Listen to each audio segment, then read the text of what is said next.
మేడ్చల్ రంగారెడ్డి జిల్లాల deputy collector Vamsi Mohan ఇళ్లతో పాటు ఆయనకు సంబంధించిన పలు ప్రాంతాల్లో అవినీతి నిరోధక శాఖ అధికారులు ఏకకాలంలో భారీ సోదాలు నిర్వహించారు. వంశీ మోహన్ పై ఆదాయానికి మించిన ఆస్తుల కేసు నమోదు చేసిన ఏసీబీ తెల్లవారుజాము నుంచి ఏకకాలంలో 8 ప్రాంతాల్లో తనిఖీలు చేపట్టింది. గతంలో శేర్లింగంపల్లితో పాటు పలు కీలక ప్రాంతాల్లో ఆర్డీఓగా పనిచేసిన కాలంలో ఆయన పెద్ద ఎత్తున ప్రభుత్వ ఆస్తులను కాజేసినట్లు ఆరోపణలు రావడంతో ఈ సోదాలు ప్రాధాన్యత సంతరించుకున్నాయి. ప్రధానంగా అబ్దుల్లాపూర్ మెట్ ఫిగ్లీపురం పరిధిలో సుమారు 8 ఎకరాల ప్రభుత్వ భూమిని వంశీమోహన్ అక్రమంగా కాజేసినట్లు ఏసీబీ ప్రాథమికంగా గుర్తించింది. సదరు భూమిని తన మామ పేరుపై రిజిస్ట్రేషన్ చేయించి ఆ తర్వాత ఓ ప్రముఖ రియల్టర్కు దారాదత్తం చేసినట్లు ఆరోపణలు వచ్చాయి. దీనికి ప్రతిఫలంగా సదరు రియల్టర్ నుండి వంశీమోహన్ 10 ఫ్లాట్లను గిఫ్ట్ డీడ్ రూపంలో పొందినట్లు ఏసీబీ అధికారుల విచారణలో ఆధారాలు లభ్యమైనట్లు తెలుస్తోంది. డిప్యూటీ కలెక్టర్ వంశీమోహన్కు సంబంధించి వనస్థలిపురంలోని ఎన్జీఓస్ కాలనీలో ఉన్న నివాసంలో ప్రస్తుతం ఏసీబీ అధికారులు సుదీర్ఘంగా తనిఖీలు జరుపుతున్నారు. ఇప్పటి వరకు జరిపిన సోదాల్లో వంశీమోహన్కు సంబంధించి 100 కోట్ల విలువైన అధికారులు గుర్తించినట్లు సమాచారం.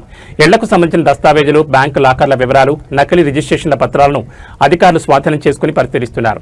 సోదాలు ముగిసిన అనంతరం స్వాధీనం చేసుకున్న అక్రమ ఆస్తుల పూర్తి వివరాలను వెల్లడిస్తామని ఏసీబీ ఉన్నతాధికారులు తెలిపారు. ఇంకా మిగతా వాళ్ళు రెడీ ఉన్నారు. ఓకే, అందరికీ నమస్కారం. నేను Lakshmikanth Reddy, DSP ACB CIU.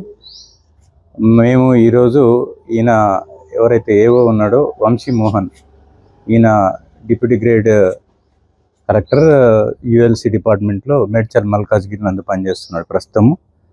ఈయన గతంలో 2019 అండ్ 23లో శేర్లింగంపల్లి తహసీల్దార్గా పనిచేయడం జరిగింది. అక్కడ దాదాపు 4 సంవత్సరాలు పనిచేయడం జరిగింది.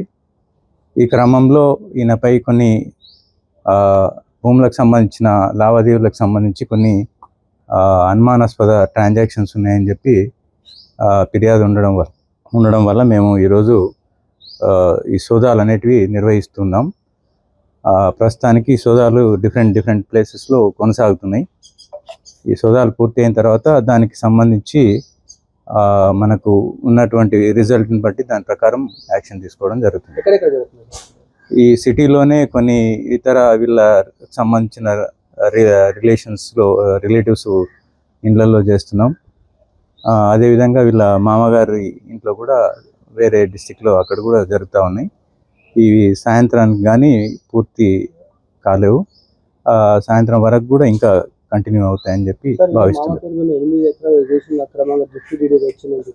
అంటే మనకు స్పెసిఫిక్ అది కంప్లైంట్ అని కాదు, కానీ ఇప్పటి వరకు అయితే మనము ఇంతకుముందు ఉన్న అలిగేషన్స్ మీదనే మనం ముందుకెళ్తా ఉన్నాం. మనకి ఇప్పుడు సోదాల్లో లభించిన దాన్ని బట్టి కూడా దాని మీద కూడా తదుపరి యాక్షన్ అనేది చేస్తాం.